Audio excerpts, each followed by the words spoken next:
Sanibonani.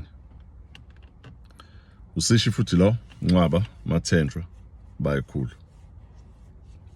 Ngihamba nogoba majangasa amahle ombambo omageza ngobisi.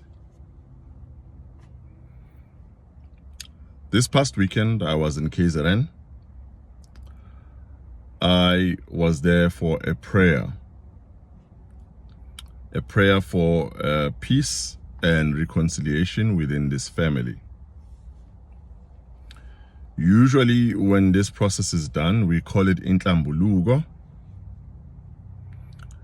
A church service is brought in, which means an element of Christianity comes in. We pray and we slaughter. In this particular instance, a lamb is used. A lamb is considered an animal that is peaceful. So other people will ask me, but Mkulu, in this home, we've always slaughtered a goat. And I said, no, we're not changing anything. We're trying to bring peace. And the lamb is one of those animals that is used to slaughter. And there's processes involved as well. There's prayer, and then there is uphahla, and then there is ilad. We even quote the Bible. We use the Bible. Now, people will argue on TikTok, YouTube, television, bar, tavern, party, church. Why link Christianity and African spirituality or African rituals? Others are so bold as to say you can't mix the two. Now, I always say to each his own. From a vibrational frequency point of view, you yourself know what vibrates better with you. You can go to Hinduism, you can go to Islam, come back to Christianity, but don't mix the two.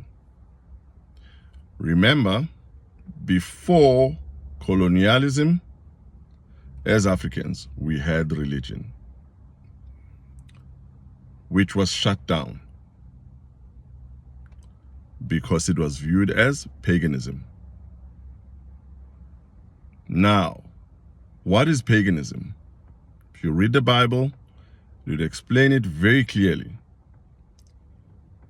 If you are praying to other gods other than Jehovah, Yahweh, Mvelngange, Nkulunkulu, I don't care what you call him, it's God, it's the source.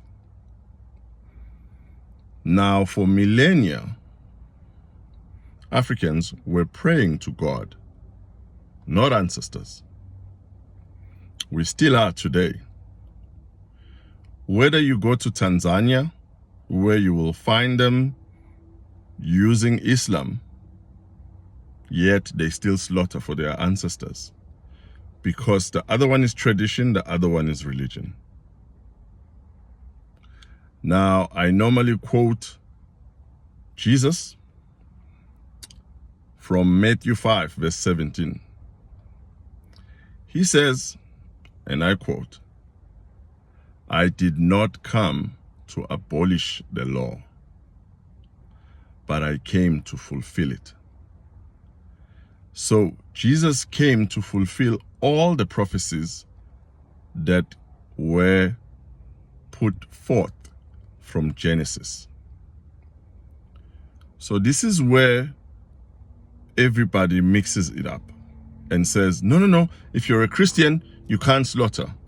If you're a Christian, you can't speak to ancestors.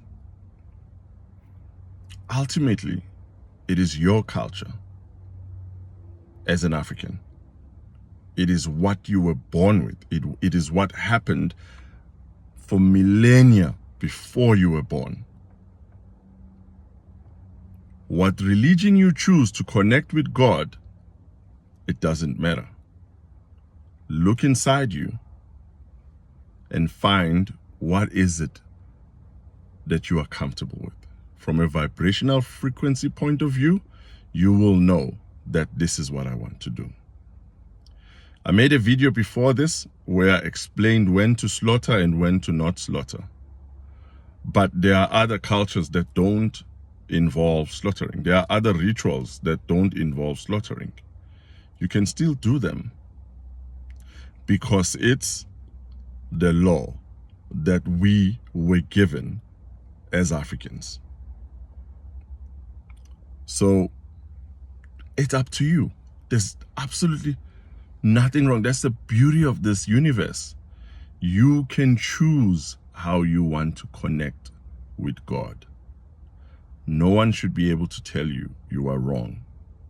If you say, I choose Christianity only, I don't want to do rituals, that's fine. If you say, I want to be a Hindu person, that's okay. No, actually, I want to go into Islam. I want to be a Muslim. I'm not going to do all of these things. That's fine. Actually, I want to do both. That's also fine. Like I said, to each his own. So you look at what it is that you feel comfortable with. And then you follow that. Because that's your path. That's what you are meant for. Tozan, lesedi, makhosi, amaku, thobela.